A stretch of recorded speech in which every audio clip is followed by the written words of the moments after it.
Bonjour à tous, vous regardez Sur le Web, le magazine qui décrypte l'actualité au travers du net. Au programme aujourd'hui un clip choc de la sécurité routière belge, une campagne au Venezuela pour dénoncer la violence policière et une vidéo dans laquelle les pairs se reconnaîtront sûrement. C'est parti.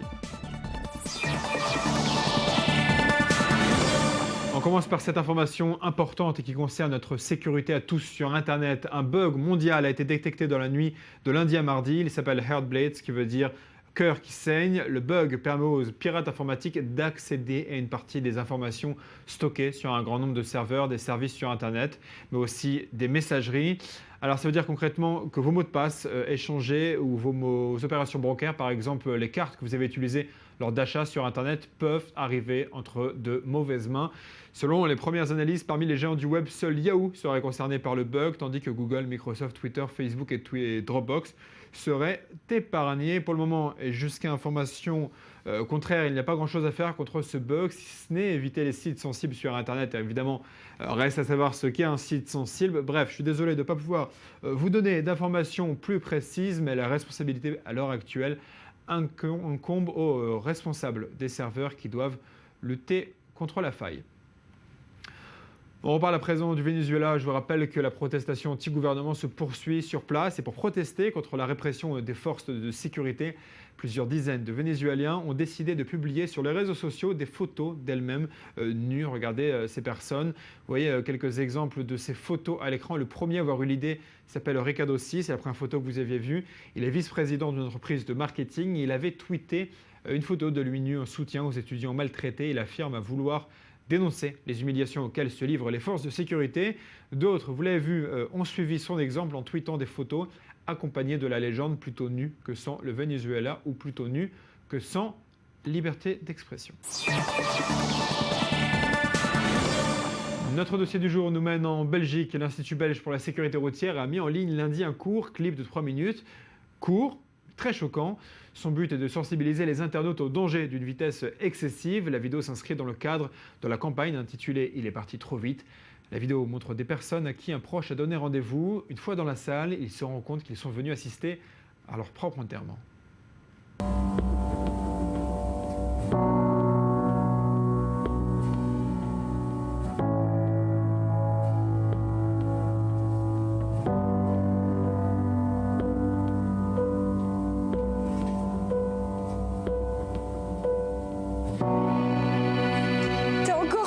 Sur la route et c'était la fois de trop. Kim, deze keer kan ik het u nog eens zeggen. Wees alsjeblieft voorzichtig tijdens het rijden. Ik wil jou niet kwijt. Ne roule plus jamais trop vite. On t'aime trop pour te perdre. Je t'en prie, écoute-moi, lève le pied. Ne t'en va pas, mon fils. Je t'aime.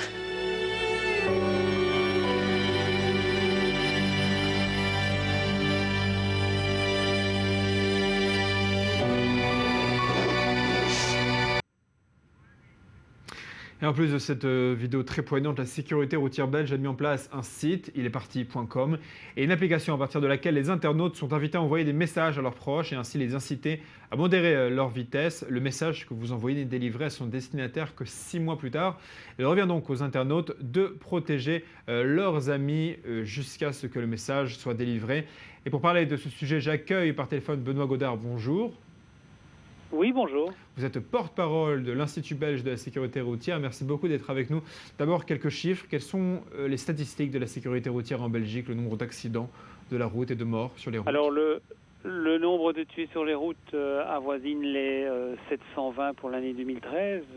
Ça paraît peu par rapport au nombre français, mais par rapport, si on met ça en relation au nombre d'habitants, on est quand même au-dessus de la moyenne européenne. Et au-dessus aussi de la moyenne française. Donc il y a un gros problème de sécurité routière. Bon, c'est vrai qu'on a sauvé pas mal de vies sur les routes belges ces dernières années, mais la vitesse reste un gros problème. Et je vais vous citer un exemple qui va vous dire quelque chose. Sur les autoroutes belges, la vitesse moyenne est plus élevée que sur les autoroutes françaises, alors que la limitation est de 120 en Belgique et de 130 en France. Est-ce que les jeunes sont davantage touchés par ce phénomène en Belgique? Oui, les jeunes sont surreprésentés dans les statistiques d'accidents comme un peu dans tous les pays. Maintenant, c'est vrai aussi que cette campagne vitesse s'adresse en particulier à un public plutôt jeunes, je dirais les 18-30 ans ou même les 18-39 ans, mais tout le monde est concerné par ce spot. En quoi est-ce que ce genre de vidéo serait plus efficace que les campagnes classiques que l'on connaît ?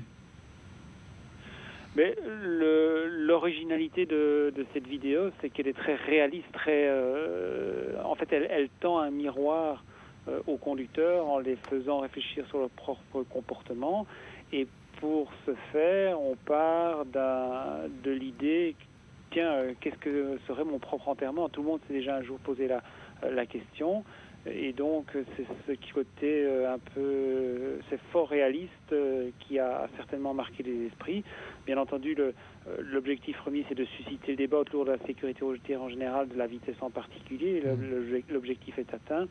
Mais à terme, c'est aussi d'obtenir un changement de comportement, comme c'est l'objectif que doivent atteindre toutes les campagnes de sécurité routière. Donc, il faudra attendre les mois qui viennent pour voir si on a vraiment atteint cet objectif. Une question un peu sur l'application, le site. Je disais, on peut envoyer des messages à nos proches en leur demandant de ralentir sur la route. Le message n'est délivré qu'à leur destinataire que 6 mois après l'envoi du message. Pourquoi c'est 6 mois ?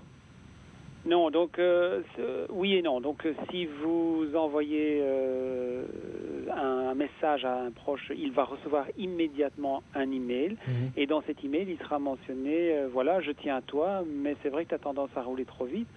Tu recevras une lettre dans 6 mois et d'ici là, vraiment, tiens-toi à carreau, essaye d'adapter ton comportement. Et dans 6 mois, oui, il recevra une autre lettre. Pourquoi 6 mois ? Parce que c'est tout simplement, ce sera la période du second volet de la campagne vitesse de l'Institut belge pour la sécurité routière. Quel sera ce second volet, s'il est possible de vous poser la question ? Ce volet sera toujours dans la lignée de ce volet-ci. Et c'est quoi la lignée ? Ça veut dire essayer de montrer les conséquences des excès de vitesse, non seulement pour les conducteurs, mais aussi pour leurs proches. Car finalement, ce sont les proches qui doivent rester, après l'accident, à endurer, à supporter l'absence de la personne qui a eu un accident. Et c'est quand même ça qui est très dur à vivre. Merci beaucoup Benoît Godard d'avoir été avec nous. Je rappelle que vous êtes porte-parole de l'Institut belge pour la sécurité routière, donc je donne rendez-vous dans 6 mois pour faire le bilan de cette campagne. Et je mentionne au passage une campagne un peu similaire en France lancée à l'Université Paris 8 par la sécurité routière. Un tableau et des hashtags sur lesquels les étudiants sont appelés à écrire ce qu'ils souhaitent faire avant de mourir afin de les sensibiliser. Là aussi sur la sécurité routière, je vous le disais, tableau à Paris 8 et sur Twitter avec le hashtag avant de mourir.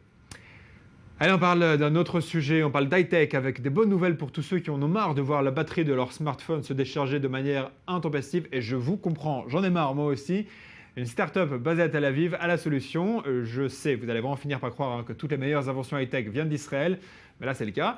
Elle s'appelle StoreDot et elle affirme pouvoir charger la batterie de vos téléphones en, tenez-vous bien, 30 secondes. Charger la batterie de votre téléphone en 30 secondes. Ça me fait rêver, hein. Surtout lorsqu'on doit prendre l'avion, ça pourrait vraiment aider. Regardez comment ça marche.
Fait rêver, hein. Quelques informations peut-être supplémentaires sur StoreDot.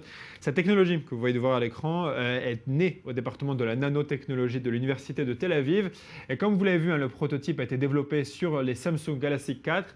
Rassurez-vous, il travaille aussi sur les autres smartphones.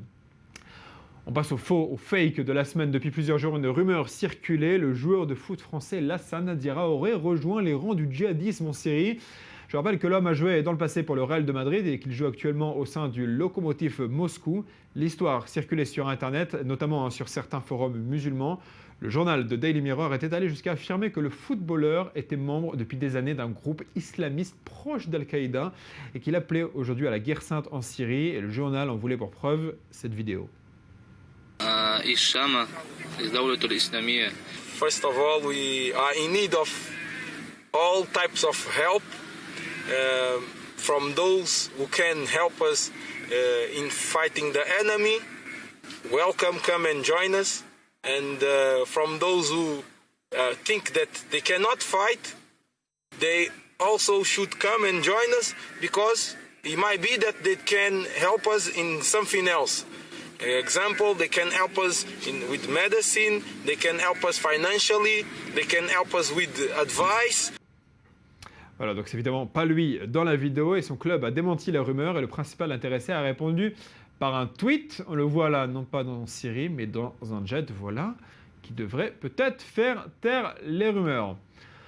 On parle un peu high-tech avec Google qui poursuit son offensive dans le milieu de la télévision, et ce, en dépit de l'échec du boîtier Google TV et de l'expansion de sa clé Google Chromecast. Google prépare à présent Android TV, une plateforme TV Android, donc pour petit écran. C'est le site de Verge qui a révélé la préparation de ce lancement avec une capture d'écran à l'appui qu'on voit ici. On peut y apercevoir un écran d'accueil avec un moteur de recherche et des entrées vers les contenus. La présentation, vous le voyez, ressemble un peu à celle de Windows 8 et selon The Verge, cette Android TV ressemble beaucoup à la Fire TV d'Amazon. Bref, rien de nouveau, tout le monde se copie. Et avant de passer au sujet décalé du jour, je voudrais vous montrer cette photo. Regardez à l'écran, de quoi s'agit-il?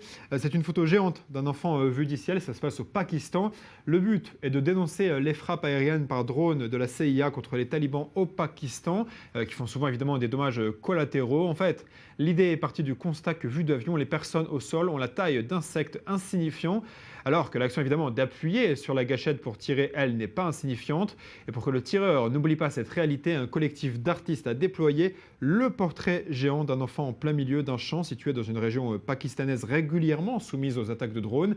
En plus de cette photo, une campagne a été lancée sur les réseaux sociaux avec le hashtag #NotBugSplat. Un bugsplat, évidemment, une référence à l'expression qu'utiliseraient les pilotes de drones après qu'ils aient tiré contre des personnes. Ça fait comme un bruit d'insectes et c'est pour leur dire que les personnes sur place ne sont pas des insectes écrasés. Allez, on passe au sujet décalé du jour, c'est l'œil du net. Être père, ce n'est pas toujours évident et je suis sûr que beaucoup de pères vont se retrouver dans cette vidéo filmée au petit réveil.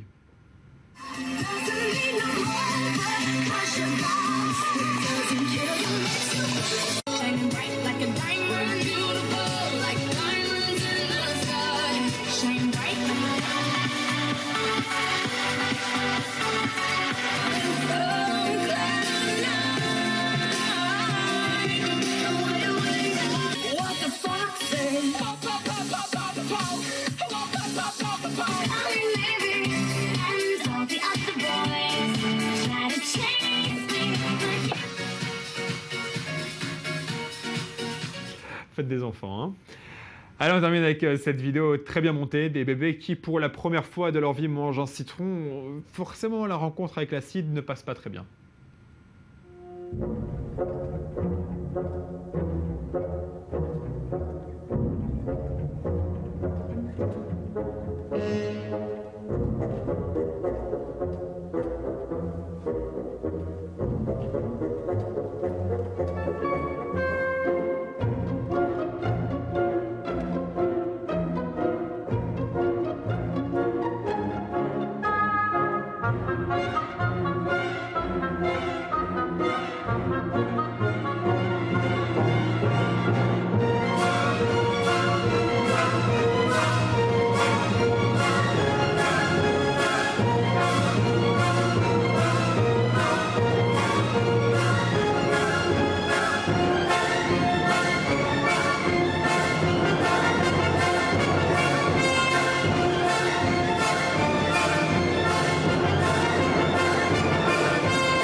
Voilà, pourquoi pas, je suis sûr qu'il y en a quand même un qui a au moins aimé ça. Voilà, C'est la fin de cette émission. Merci à vous de l'avoir suivi. On va se retrouver demain, même heure, même endroit pour de nouvelles informations en provenance du net. On garde le contact via Twitter comme d'habitude. On se retrouvera demain avec Kobi Soto, cofondateur de la start-up israélienne Superhost qui travaille actuellement à San Francisco avec Airbnb.